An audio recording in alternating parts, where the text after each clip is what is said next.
साथ करते हैं। इनफैक्ट लिस्ट लंबी है, कई सारे वायदे बाजार की कंपनियां भी आएंगी, लेकिन डॉक्टर रेड्डीज क्या एक्सपेक्ट किया जाए सुमित? देखिए, डॉक्टर रेड्डीज के केस में स्टॉक ऑलरेडी इस साल 9% के आसपास चला है। बहुत ज़्यादा दूर है नहीं अपने हाइस के आसपास से, लेकिन नंबर्स के हिसाब से देखें तो 7,347 करोड़ रुपए के आसपास का रेवेन्यू, मुनाफा 38% बढ़ने का अनुमान है, 1,325 करोड़ रुपए का मुनाफा रहेगा, मार्जिन 28%, 25.5% के सामने, और EBITDA करीब करीब इस तिमाही के अंदर 2,056 करोड़ रुपए, जो कि 1,631 करोड़ रुपए से बढ़कर आएगा। मुनाफे फ्रंट पर भी जो कंपनी का नंबर है वो 1,324 करोड़ रुपए रहेगा। एक स्ट्रॉन्ग क्वार्टर कंपनी की तरफ से आने का अनुमान लगाया जा रहा है। खासतौर से कंपनी की जो कैंसर ड्रग है रेवलिमिड जेनरिक प्लस इंटीग्रेशन जो है माइनों का जो पोर्टफोलियो था उसकी वजह से कंपनी के नंबर्स में अच्छा नंबर आने का अनुमान बाजार लगा रहा है। करीब करीब 10 से लेकर 11 करोड़ डॉलर के आसपास रेवलिमिड से आने का अनुमान है, जो पिछली तिमाही में करीब 10.5 करोड़ डॉलर था, इस बार ही 11 करोड़ डॉलर, और करीब 2.8 करोड़ डॉलर के आसपास महीने के पोर्टफोलियो से भी इनको मिलता हुआ दिखाई पड़ेगा। यूएस की बिक्री करीब 30 करोड़ डॉलर से 41 करोड़ डॉलर के आसपास आने का अनुमान है, जो कि पिछले तिमाही में 40 करोड़ डॉलर था। तो वहां पर भी वाई बेसिस पर 32% और क्यू ऑन क्यू बेसिस पे भी एक अच्छी बढ़त का अनुमान है। सुबेक्सोन, कोवान और वेस्केपा, ये 3 और दवाएं हैं जो कि कंपनी के यूएस कारोबार को और बूस्ट प्रोवाइड करा सकते हैं। तो इन टोटल एक अच्छे नंबर्स की उम्मीद आप डॉक्टर रेड्डी में लगा कर चल सकते हैं। लो बेस का भी एक बड़ा बेनिफिट है। अब लेट्स सी कैसे नंबर पैन आउट होते हुए दिखाई पड़ते हैं।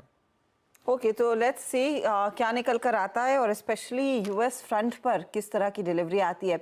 कोई एक्सपेक्टेशंस शरद फार्मा कंपनी और स्पेशली रेड्डी से? जनरली मुझे लगता है ज्यादातर चीजें तो सुमित ने सम अप कर दी हैं। यूएस के बिजनेस से स्ट्रॉन्ग ग्रोथ की एक्सपेक्टेशन है लॉन्ग टर्म में। हालांकि डॉक्टर रेड्डी का फोकस ज्यादा करके इंडियन ऑपरेशंस पे है, जहाँ से वो ग्रोथ फैल्कन करना चाहते हैं। बट इस तिमाही में ऑब्वियसली यूएस सेल्स पे एक खास फोकस रहेगा। 32% जैसी ग्रोथ की उम्मीद हम भी कर रहे हैं। अभी उस पर कितना कंपनी डिलीवर करती है वो देखना पड़ेगा। जो एक चीज मुझे इनके लिए बेटर लग रही है वो ये है कि अभी भी अगर आप अक्रॉस द बोर्ड वैल्यूएशंस देखें तो मोस्ट प्रोबेबली डॉक्टर रेड्डी सबसे अट्रैक्टिवली वैल्यूड है। और अगर इंडियन बिजनेस भी टेक ऑफ करता है और आने वाले समय के लिए वो एक पॉजिटिव आउटलुक देते हैं, क्योंकि पिछले 2-3 महीनों में शायद एपीआई के प्राइसेस चाइना में काफी बढ़िया तरीके से करेक्ट हुए हैं। जो ज्यादातर फार्मा कंपनीज के रॉ मटेरियल का इशू था वो लगभग सॉल्व हो जाना चाहिए।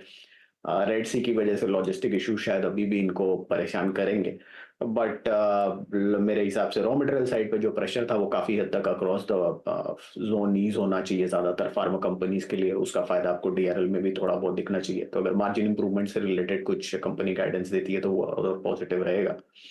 और प्राइमरी फोकस इस क्वार्टर में मुझे लगता है हाँ यूएस बिजनेस पे ही रहेगा। मेजर ग्रोथ वहीं से आ रही है, तो लगभग 14% जैसी ग्रोथ, 32% जैसी ग्रोथ यूएस रेवेन्यूज में एक्सपेक्ट कर रहे हैं।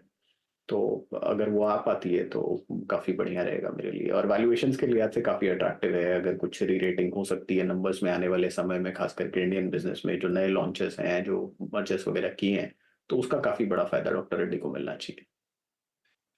ओके, तो डॉक्टर रेड्डी स्पेशली वो यूएस बिजनेस ड्राइव करेगा अर्निंग्स को इस पर्टिकुलर क्वार्टर में। इसके अलावा पिडिलाइट, एसआरएफ, नवीन फ्लोरीन, वोल्टास, वो आपने कैलेंडर देखा होगा इस चर्चा की शुरुआत में। तो पिडिलाइट की बात करते हैं। कंसिडरिंग आज सुबह में हम कंसाई नेरोलैक के मैनेजमेंट से बात कर रहे थे, इनफैक्ट आधे घंटे पहले ही बात हो रही थी, और वहां पर तो परफॉर्मेंस अच्छा है।